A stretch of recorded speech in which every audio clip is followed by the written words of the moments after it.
Putin फिर से भड़क गए हैं, इतना ज्यादा कि अब शायद ही ये युद्ध कोई रोक पाए।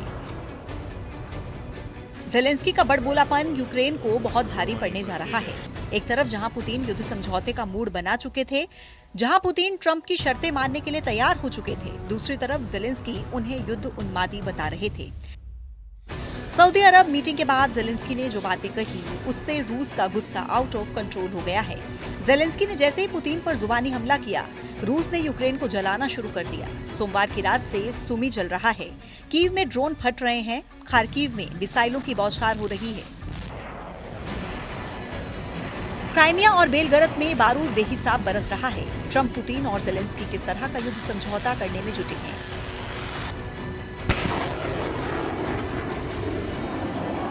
जो बारूदी तांडव बढ़ता ही जा रहा है। आखिर रूस यूक्रेन शांति के बजाय क्यों फिर से खून के प्यासे हो गए हैं? क्या पुतिन के पूरे वॉर प्लान का पता ट्रंप को चल गया है? क्या पुतिन के शैडो वॉर से सुपर पावर डर गया है?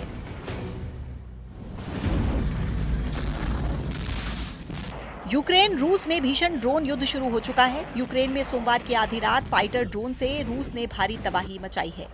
युद्ध विराम की कोशिशों के बीच रूस का ये सबसे बड़ा हमला है, जिसमें ड्रोन से मिसाइलें दागकर पूर्वी खार्किव और सुमी को जला दिया गया। रूस की सेना ने दावा किया कि यूक्रेन में 143 ठिकानों को बारूद से पाट दिया गया है। रूस ने ज्यादातर हमले यूक्रेन के हथियार डिपो को निशाना बनाकर किए हैं। ड्रोन लॉन्च साइट पर भी पुतिन आर्मी ने मिसाइलें दागी हैं। सुमी में रूस के हमले के बाद प्रेसिडेंट ज़ेलेंस्की ने नागरिकों को निशाना बनाने का आरोप लगाया। वहीं यूक्रेन ने जवाबी हमले में रूस के पावर सेंटर तबाह करने का ऐलान किया। यूक्रेन सेना के मुताबिक 24 मार्च की रात से शुरू हुए हमले में 140 फ्रंट पर रूस यूक्रेन की सेना में टक्कर हुई। यूक्रेन फोर्स ने जानकारी दी है कि रूस के 99 फाइटर ड्रोन के दस्ते में से 57 ड्रोन को मार गिराया गया है। रूस के क्रास्नोडार में यूक्रेन ने ऑयल डिपो को मिसाइल धमाके से तबाह कर दिया। इसके अलावा यूक्रेन की वायुसेना ने रूस के 13 बड़े हथियारों को मार गिराने का दावा किया। ज़ेलेंस्की आर्मी कई फ्रंट पर पुतिन आर्मी को खदेड़ने का भी दावा कर चुके हैं। यूक्रेन ने हिमार्स रॉकेट सिस्टम से रूस के बेलगोरोद में 4 सैन्य हेलीकॉप्टर्स को मार गिराने की जानकारी दी। रूस के KA-52 और 2 Mi-8 हेलीकॉप्टर्स को रॉकेट से उड़ा दिया गया। बेलगोरोद में 18 मार्च को डेमिडोवका फ्रंट पर भीषण लड़ाई चल रही है। यूक्रेन युद्ध में जबरदस्त टक्कर देने का दम भर रहा है। प्रेसिडेंट ज़ेलेंस्की भी किसी कीमत पर पुतिन के सामने सरेंडर को तैयार नहीं। ज़ेलेंस्की ने शांति समझौते की जारी कोशिशों की जानकारी दी। उन्होंने रूस के रक्षा मंत्री रुस्तम उमरेव से बात की है। ज़ेलेंस्की अमेरिकी टीम से संपर्क में है।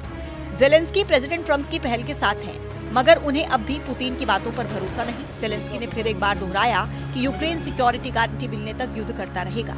ज़ेलेंस्की ये भी साबित करने पर तुले हैं कि रूस से अगर यूरोप और अमेरिका को बचाना है तो पहले यूक्रेन की सुरक्षा की गारंटी दी जाए। पुतिन की तरह ज़ेलेंस्की ने ट्रंप का भी मूड खराब कर दिया। ज़ेलेंस्की ने अपने बयान में दावा किया कि ट्रंप की टीम में रूस से प्रभावित मेंबर भरे पड़े हैं। जब ट्रंप से इस पर सवाल पूछे गए तो उनका दिमाग गर्म हो गया। ट्रंप ने अपनी टीम के सदस्यों के काम की तारीफ करते हुए ज़ेलेंस्की को 2 टूक लहजे में सरेंडर डील पर साइन करने की नसीहत दे दी। ट्रंप ने ज़ेलेंस्की को ऑफर दिया है कि जल्द से जल्द खनिज खजाने की डील करें, जिससे पुतिन को युद्ध बंद करने के लिए मनाया जा सके।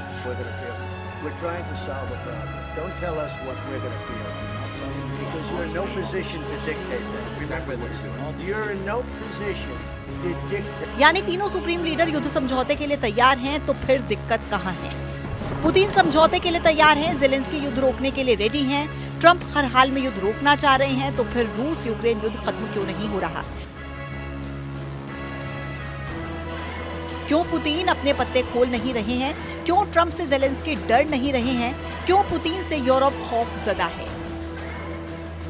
रूस यूक्रेन युद्ध के अनसुलझे सवालों के जवाब अमेरिका के centre for strategic and international studies की रिपोर्ट में उजागर हुए, जिसमें दावा किया गया कि पुतिन ने यूक्रेन के बाद यूरोप और अमेरिका के खिलाफ शैडो वॉर शुरू कर दिया। CSIS के मुताबिक रूस ने अमेरिका और यूरोप के खिलाफ साइबर हमले, तोड़फोड़ और जासूसी शुरू कर दी है।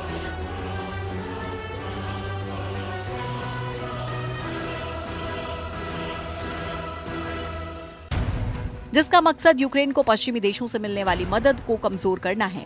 CSIS की रिपोर्ट के मुताबिक दुनिया का बड़ा हिस्सा तीसरे विश्व युद्ध में उलझने वाला है। इसमें एक तरफ सीधा युद्ध तो दूसरी तरफ शैडो वॉर है।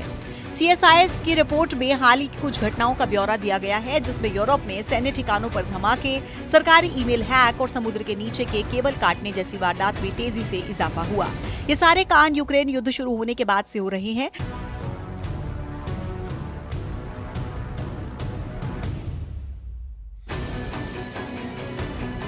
रिपोर्ट के मुताबिक रूस का शैडो वॉर नाटो फोर्स के लिए खतरे की घंटी है।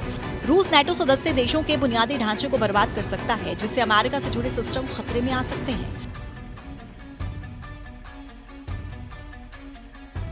रूस के हाइब्रिड वॉर की चपेट में दुनिया के वो सभी देश आएंगे जिन्होंने यूक्रेन का साथ दिया।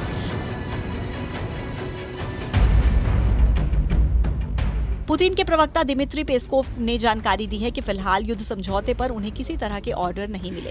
रूस की आर्मी पुतिन के पहले से दिए गए ऑर्डर पर एक्शन में है, यानी युद्ध के हाल फिलहाल रुकने की कोई गुंजाइश नहीं है।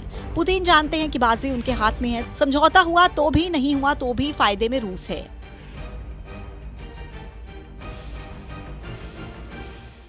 पुतिन अब ज्यादा से ज्यादा मुनाफे की डील के लिए प्रेशर बना रहे हैं। रूस ने फिलहाल यूक्रेन के 5 बड़े हिस्से पर कब्जा जमा रखा है। यूक्रेन के ये वो इलाके हैं जहां ज्यादातर लोग रूसी भाषा बोलते हैं, जहां रूस ने सर्वे करवाकर दावा किया है कि ज्यादातर लोग रूस में शामिल होना चाहते हैं, मगर रूस के सभी दावों को ज़ेलेंस्की खारिज करते रहते हैं।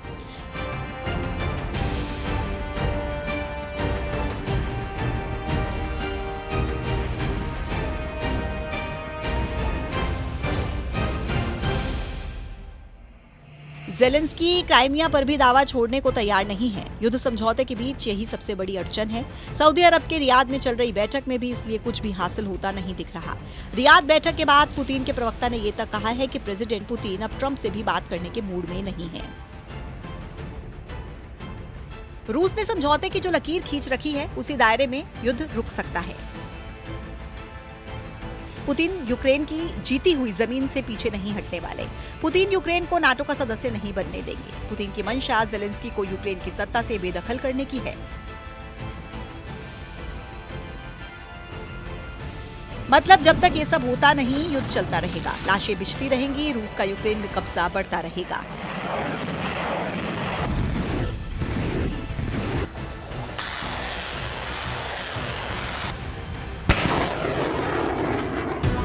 यूक्रेन में जीत के बाद भी रूस रुकने वाला नहीं है। यूरोप के वो देश पुतिन का ताप झेलेंगे जिन्होंने हथियार और सैन्य मदद पहुंचाकर पुतिन को परेशान कर रखा है।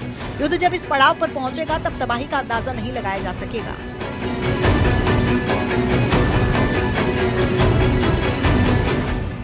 रूस की तरह यूरोप के भी कई देश एटमी पार हैं, जो अपनी रक्षा के लिए न्यूक्लियर हथियारों का इस्तेमाल कर सकते हैं। ऐसे विनाशकारी युद्ध की दहलीज पर पहुंच चुके यूरोपीय देश इसलिए पुतिन के खिलाफ एकजुट हो रहे हैं।